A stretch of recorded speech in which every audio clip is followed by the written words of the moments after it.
Onion Sabu അതുപോലെ റേന ഫാത്തിമയുടെ fight നമ്മൾ കണ്ടതാണ്. രണ്ടുപേരെ ഭാഗത്തും തെറ്റുണ്ട്. അതായത് ഇയാൾ ശരി ഇയാൾ തെറ്റൊന്നൊന്നുമില്ല, രണ്ടുപേരെ ഭാഗത്തും ശരിയുണ്ട്. ഈ റേന ഫാത്തിമ അവിടെ ചൊറിയുന്ന പോലെയാണ് എനിക്ക് ഫീൽ ചെയ്തത്. പുള്ളിക്കാരനെ ചൊറിയും പോലെ ഫീൽ ചെയ്തു. ചെറിയ കുട്ടിയാണ്, അങ്ങനെയാണ് ഇങ്ങനെയാണെന്നൊക്കെ പറയണതിന് എനിക്ക് ഇത്തിരി വിയോജിപ്പ് തോന്നുന്നുണ്ട്. കാരണം ആ പുള്ളിക്കാരിയും കളിക്കാൻ വന്നൊരു വ്യക്തിയാണ്. അവിടെ ഇങ്ങനെ പ്രായ വ്യത്യാസം അങ്ങനെയൊന്നുമില്ല. അതായത് ഏജിനെ വെച്ചൊക്കെ ഇങ്ങനെ പറയണം, അതൊന്നും എനിക്ക് വിയോജിപ്പായിട്ട് തോന്നുന്നുണ്ട്. അതിൻ്റെ ആവശ്യമില്ല, എല്ലാവരും ഒരുപോലെ തന്നെ കളിക്കാൻ വന്നത്. അപ്പോൾ ആ ഒരു കാര്യത്തിൽ ഒനിയൻ സാബു പറഞ്ഞതിന് എനിക്ക് വിയോജിപ്പായിട്ട് തോന്നുന്നുണ്ട്. പിന്നെ ചില കാര്യങ്ങൾ ഇറിറ്റേറ്റിംഗ് ആവുന്നുണ്ട്. പിന്നെ റേനയും അങ്ങനെയാണ്. റേനയും കുറച്ച് ഇറിറ്റേറ്റിംഗ് ആയിട്ടുള്ള കാര്യങ്ങൾ ചെയ്തിട്ടുണ്ട്.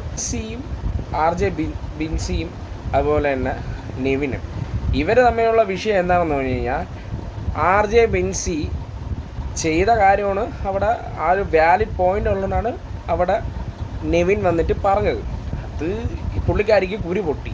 ആ കുരു പൊട്ടിയ കേസ് ഇത് പ്രതികരിക്കുക രീതി വേറെ ആയിപ്പോയി. അതായത് ബിൻസിക്ക് വേവ് കൂടി, അത് വേറെ റേഞ്ചിൽ സംസാരിച്ച് അത് നെവിൻ ഇഷ്ടപ്പെട്ടില്ല. നെവിൻ റിയാക്ട് ചെയ്തു. പിന്നെ അങ്ങോട്ടും ഇങ്ങോട്ടും നല്ല കലിപ്പായി. പിന്നെ ബിൻസി വന്നിട്ട് പുള്ളിക്കാരൻ്റെ വീട്ടിൽ പോയി അമ്മേനെയും അവരെയൊക്കെ വിളിച്ചാൽ മതി എന്നുള്ള ലെവലിൽ സംസാരിച്ചു.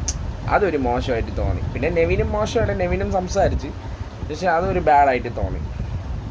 അപ്പോൾ സംഭവം എന്ന് പറഞ്ഞാൽ ഈ രണ്ട് വിഷയങ്ങളിലും രണ്ടുപേരെ ഭാഗത്തും മിസ്റ്റേക്സ് ഉണ്ട്.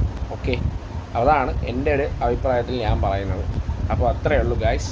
അപ്പോൾ നാളെ പൊളിക്കും. നാളെ മറ്റന്നാളെയും കാത്തിരിക്കുകയാണ് രാജാവിൻ്റെ വരവിനായി. അപ്പോൾ ബൈ ഗൈസ്, കാണാം.